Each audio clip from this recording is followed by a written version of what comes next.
అగ్నిహోత్ర పర్యావరణ రక్షణకు మానవ మనుగడకు అగ్ని మాత్రం దోహదపడుతోంది. ఇక నిత్యం అగ్నిహోత్ర చేయడంతో పర్యావరణాన్ని రక్షించడంతో పాటు ప్రజల్లో ఆధ్యాత్మిక పెరుగుతోందని విశ్వ ఫౌండేషన్ ధర్మ సైనికులు పేర్కొన్నారు. ఇక ఆదివారం గ్రామం ఖదిరాబాద్ అగ్నిహోత్రంపై ప్రజలకు అవగాహన కల్పించి సామూహిక అగ్నిహోత్రం చేశారు. ఈ సందర్భంగా ప్రస్తుతం ప్రపంచంలో పర్యావరణానికి ముప్పు పొంచి ఉందని ప్రతి ఒక్కరూ తమ గృహాల్లో రోజు ఉదయం సాయంత్రం సమయంలో అగ్నిహోత్రం చేయడంతో పర్యావరణాన్ని కాపాడడంతో పాటు కుటుంబ సభ్యులు ఆరోగ్యంగా ఉంటారన్నారు. కార్యక్రమంలో పెద్దలు మరియు గ్రామ పెద్దలు పాల్గొనడం జరిగింది. శ్రీరామ్ సేనా సభ్యులు పాల్గొనడం కూడా జరిగింది. మరియు అగ్నిహోత్రం చేయడం ద్వారా ఆయురారోగ్యంతో పాటు సుఖ శాంతి సమృద్ధి లభిస్తాయని తెలియజేయడం జరిగింది. వట్టిపల్లి మండల్ గ్రామ ఖదిలాబాద్ హనుమాన్ దేవాలయం వద్ద నిర్వహించడం జరిగింది.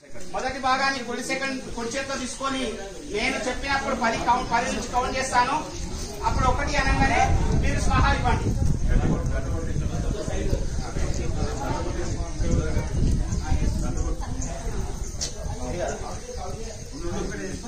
ఆ 10, 9, 8, 7, 6, 5, 4 మొదటి భాగం తీసుకోండి. 1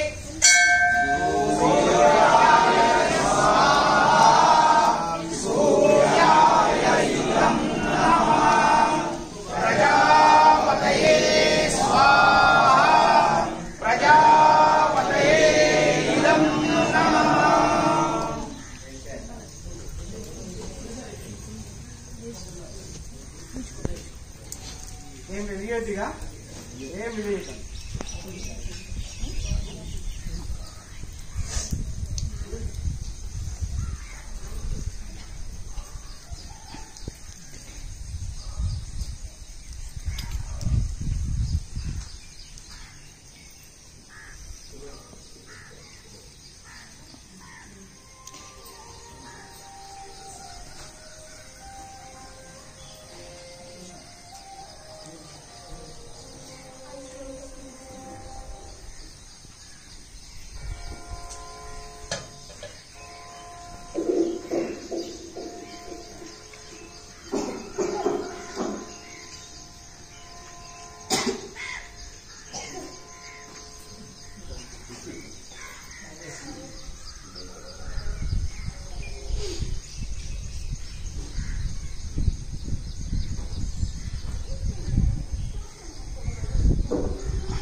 శుభోదయం అలాగే సూర్యాస్తమయం అంటే సూర్యుడు ఉదయించినప్పుడు అస్తమించిన సమయానికి మాత్రమే చేసే కార్యక్రమము.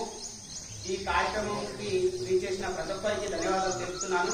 అలాగే దీని గురించి వివరించడానికి మన విశ్వ ఫౌండేషన్ నుంచి గత 20 సంవత్సరాల నుంచి 30 సంవత్సరాల నుంచి దీన్ని నిత్యం అంటే ఉదయం సాయంత్రం అగ్నిహోత్రం చేస్తూ దాని గురించి అనుభవాలు తెలుసుకొని దాని ద్వారా మానవానికి ఏ రకంగా ఉపయోగపడుతుంది అలాగే మన సమాజానికి ఏ రకంగా ఉపయోగపడుతుంది, అలాగే మనం తింటున్న పదార్థాలకు ఏ రకంగా ఉపయోగపడుతుంది, మనం ఈ రోజు ఇంత మానసికంగా ఎంత బాధపడుతున్నామో దానికి ఏ రకంగా ఉపయోగపడుతుంది అనేది వివరించడానికి ఇక్కడికి విచ్చేసిన విశ్వ ఫౌండేషన్ వాలంటీర్స్ గత 30 సంవత్సరాల నుంచి చేస్తున్న వాళ్ళు వాళ్ళ అనుభవాలు అలాగే దీని ప్రయోజనాలు చెప్తారు.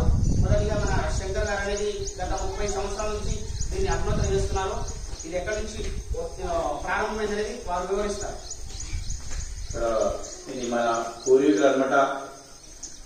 సృష్టి ఆరంభం నుంచి ఉంది. మీరు ఋగ్వేదం చూసుకుంటే అనమాట 25% అగ్నోదల గురించి గానం ఉంది.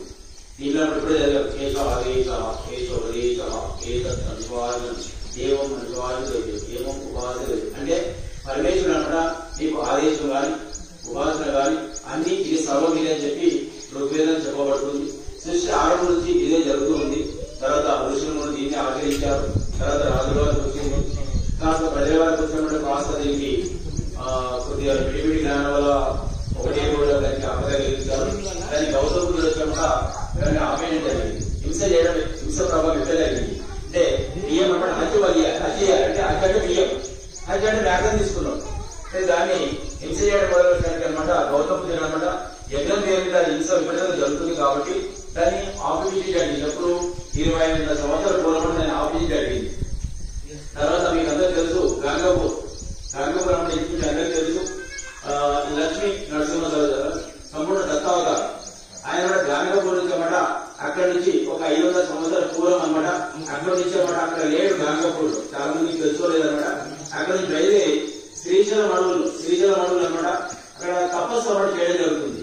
ఒక 300 సంవత్సరాలు అక్కడ తపస్సు చేసుకుంటూ వాల్మీకి అనమాట ఆయన మొత్తం పుట్ట వెళ్ళిపోతుంది. అక్కడ అనమాట అక్కడ ఆనవాళ్ళు కూడా లేవు. అక్కడ లతలు వృక్షాలు పుట్టేలు గుడి కట్టున్నాయి అనమాట. కొన్ని రోజుల తర్వాత అనమాట వాళ్ళ సమయం ఆసమైందేమో ఒక చెంచూరు అడవిలో ఉంటారు కదా, వాళ్ళు కట్టెలు కొట్టడానికి రావడం జరిగి కట్టెలు కొట్టడం చిత్ర అయిపోయి ఆ పుట్ట మీద పడుతుంది. అక్కడ అనమాట దాన్ని రక్తం చెందుతుంది. అక్కడ విడుదల చేసేందుకు ఆజ్ఞానం పోవడం అనమాట. ఆయన వెళ్ళడానికి ఆ వ్యక్తికి మంచి స్థితిలో కోల్పోతాడు. తర్వాత ఆయన కాశీలో తీసి భారతదేశం అనమాట అన్ని చోట్ల తిరుగుతూ అనమాట అక్కలకోట అనమాట 1850 అక్కలకోట ప్రకటన అవుతాడు. అప్పటి నుంచి కూడా అనేకమైన లీలలు అక్కడ చూపిస్తాడు 22 సంవత్సరాలు. తర్వాత ఆయన ప్రియ శిష్యుడు బాలప్ప మహారాజ్ గారికి కూడా ఆజ్ఞాపిస్తాడు. సూర్యుడు చంద్రుడు ఉన్నన్ని రోజు ఈ యొక్క ధర్మం ఉన్నారు, సమస్త ప్రాణులు సుఖమయ జీవనం గడపడానికి ఈశ్వరు యొక్క అవతారం జరుగుతుంది. దీని ఒక గృహమందిర నిర్మాణం చేయాలని చెప్పి ఆయనకు ఏకముఖి రుద్రాక్ష, పాదుకలు, వస్త్రాలు ఇవన్నీ ఇచ్చి అనమాట ఆయన అనమాట సమాధి తీసుకుంటాడు. ఎక్కడ అనమాట బిడంబరం గాని గురుములు గాని ఎక్కడ ఆయన శరీరం వదిలేదు. అక్కల కోట అనమాట ఆయన అనమాట శరీరం వదిలి సంపూర్ణ దత్తావతారం. తర్వాత బాలప్ప మహారాజ్, తర్వాత కూడా ఆయన తర్వాత గంగాధర్ మహారాజ్, 4వ శిఖర పురుషుడు కూడా గజానన్ మహారాజ్ గారికి అనమాట వాళ్ళ స్వయం గురువు అనమాట గ్రాడ్యుయేట్ అవుతారు. భగవాన్ పరశురాములు గారు అనమాట వచ్చి ప్రత్యేకమై గురుమందిరులు అనమాట ఒక 4 శునకాలు అనమాట ఒక దృశ్యం చూపిస్తాడు అనమాట. శునకాలు ఎలాంటి పరిస్థితులు ఉన్నాయంటే చాలా తీరా స్థితిలో ఉన్నాయి. అంటే అవి నిలబడలేకపోతుంది. గచ్చి కావేరా శివుడితో కాకా ఉంది అంటే దాంట్లో ప్రాణం ఉందా, ఎప్పుడో మేమే ఉండొచ్చు కానీ ఎప్పుడో సరే దాని ప్రాణం కూడా వదలొచ్చు. అలాంటి పరిస్థితి ఉంది అనమాట. గజానన్ మహారాజ్ గారికి అనమాట వాళ్ళ గురువు అయిన భగవాన్ పరశురాములు గారు అనమాట ధర్మం ఈ స్థితిలో ఉంది. అంటే శునకాలం అంటే జ్ఞానానికి అనమాట వేదాల ప్రతీక. వేదం అంటే జ్ఞానం అనమాట మనుషుల లోపల మొత్తం నశించిపోయింది. జ్ఞానం అనమాట మరణ ఆశ్రమంలో ఉంది.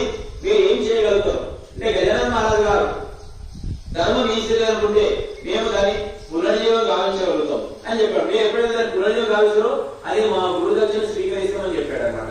తర్వాత ఆ దృశ్యం అయిపోతుంది. తర్వాత గజానన్ మహారాజ్ గారు అనమాట విజయదశమి రోజు 1944 విజయదశమి రోజు 9 గంటలకు అనమాట మహారాజ్ గారు ప్రతిజ్ఞ చేశాడు అనమాట. నేను గురుదక్షిణ అనమాట గురువు పాదాన్ని తులసి రోజులు తులసి మొక్కలను పెట్టానమాట గురుదక్షిణ ఇస్తాడు. మై శుద్ధంగా ప్రయోజనం కలుగా నేను వేదాలకు ప్రయోజనం గావిస్తాను. ఈ పృథ్వీ మీద సుఖము శాంతి సమృద్ధి అవుతుంది. పూర్వ భారతదేశం అన్నమాట అవుతుంది అని చెప్పి గురువు దక్షిణ ఇస్తాడు అనమాట. అప్పటి నుంచి మనం అప్పుడేదైతే ఇప్పుడు 7 శ్లోకాలు చదివామో ఇతర కృష్ణ భగవానుడు అర్జున్ కంటే 7 శ్లోకాలు చెప్పాడు. ఈ 7 శ్లోకాలు అనమాట మహారాజు గురించి ఎప్పుడైతే ఇచ్చాడో ఈ 7 శ్లోకాలు 4 వేల జ్ఞానం అనమాట ఈ శ్లోకాల ఇవ్వబడుతుంది. 4 వేల సారాంశమే అగ్నిహోత్ర. ఒక వేదం చదవాలంటే 8.5 సంవత్సరాలు పడుతుంది. 4 వేదం చదవాలంటే 50 సంవత్సరాలు పడుతుంది. 50 సంవత్సరాలు చదివినా ఇదే అగ్నిహోత్ర ఆచరించాలి.